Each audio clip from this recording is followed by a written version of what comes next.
Assalamualaikum warahmatullahi wabarakatuh. Halo teman-teman, nama saya Sedi Marjaur Rahman Pratama, Prodi Ilmu Politik Universitas Syah Kuala. Baiklah, pada kesempatan ini saya menjelaskan sedikit tentang macam-macam konflik sosial. Konflik sosial merupakan fenomena di masyarakat yang biasa muncul saat perbedaan antar individu ataupun kelompok tidak dapat didamaikan meskipun penyebab utama konflik sosial adalah perbedaan di tengah masyarakat. Banyak faktor yang terkait dengannya. Sebagai gejala sosial, konflik sebenarnya hal yang wajar terjadi dalam setiap masyarakat sebab setiap individu kelompok punya keinginan meningkatkan kesejahteraan. Sebab kekuasaan, prestis, dukungan sosial, hingga mengakses sebagai sumber daya saat individu atau kelompok punya keinginan yang sama dengan individu atau kelompok lainnya. Sementara keinginan tersebut terkait dengan sumber daya yang langka. Yang langka lahirlah kompetensi. Adapun proses kompetensi yang berlebihan bisa berujung pada konflik. Sama halnya ketika individu atau kelompok punya keinginan berbeda dengan individu kelompok lain. Perselisihan akan lahir. Perselisihan tersebut bisa berujung pada konflik jika tak terdamaikan. Ada banyak macam jenis konflik sosial di masyarakat. Macam-macam konflik sosial itu terbagi dalam berbagai kategori. Perinciannya bisa dicermati dalam pemaparan berikut ini. Yang pertama adalah konflik sosial berdasarkan posisi pelaku. Dan konflik sosial bisa dibedakan menjadi dua macam. Keduanya konflik vertikal dan konflik horizontal. Konflik horizontal adalah konflik antar pihak yang derajat atau kedudukannya sama.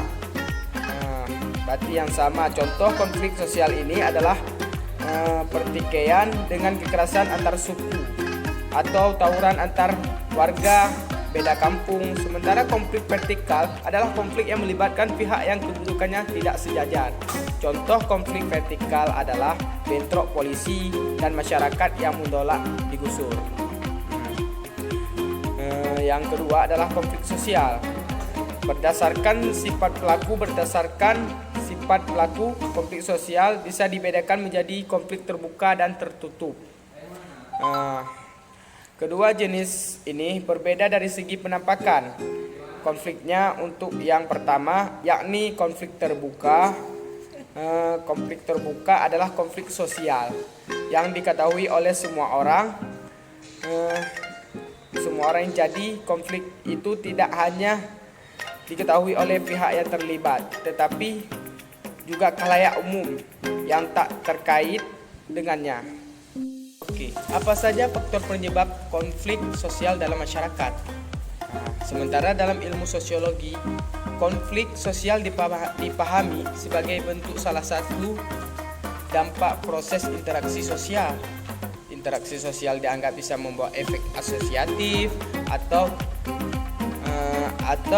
imperat hubungan antar individu di masyarakat, dan juga bisa memunculkan dampak disosiatif. Merenggangkan hubungan. Contoh seperti dikutip dari Rumah Belajar Kemdikbud, ada banyak cara pandang terhadap konflik sosiologi dan di sosial. Maka itu konflik sosial juga tidak selalu dinilai sebagai hal yang negatif. Dalam kehidupan masyarakat, punya keinginan yang sama dengan individu atau kelompok lainnya, sementara keinginan tersebut terkait dengan sumber daya yang langka. Lahirlah kompetensi. Adapun proses kompetensi yang berlebihan bisa berujung pada konflik. Sama halnya ketika individu atau kelompok punya keinginan berbeda dengan individu kelompok lain. Perselisihan akan lahir perselisihan tersebut bisa berujung pada konflik jika tak terdamaikan. Tujuan, jenis-jenis dan tahapannya.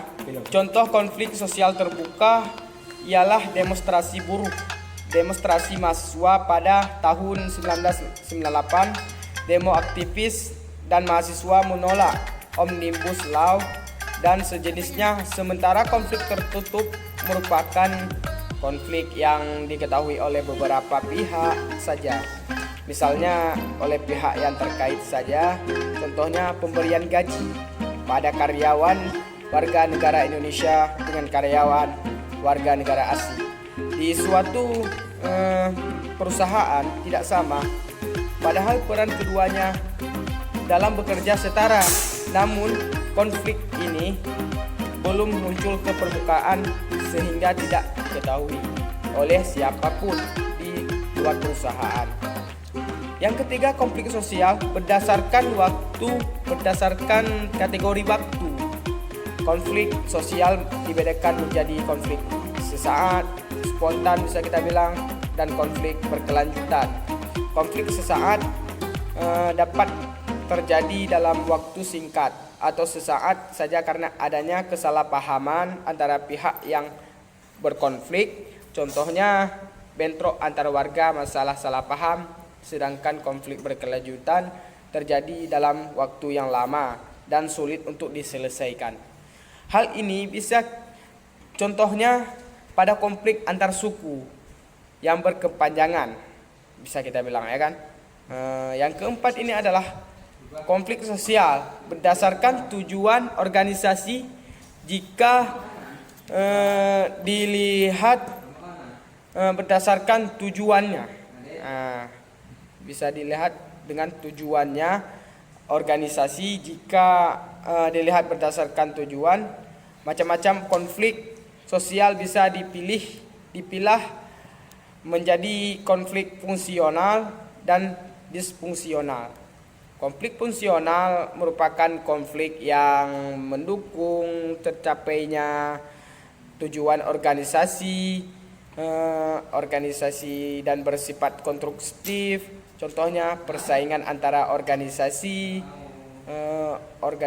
para pramuka dan OSIS di sebuah sekolah, yang lantas mendorong masing-masing kelompok berlomba untuk meraih prestasi. Mungkin ini saja yang dapat saya sampaikan. Mohon maaf jika ada kekurangan dan jika ada kelebihan.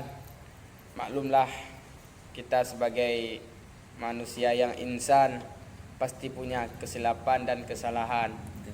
Jadi buat teman-teman semuanya, jika ada berkomentar, silakan berkomentar di channel saya ini.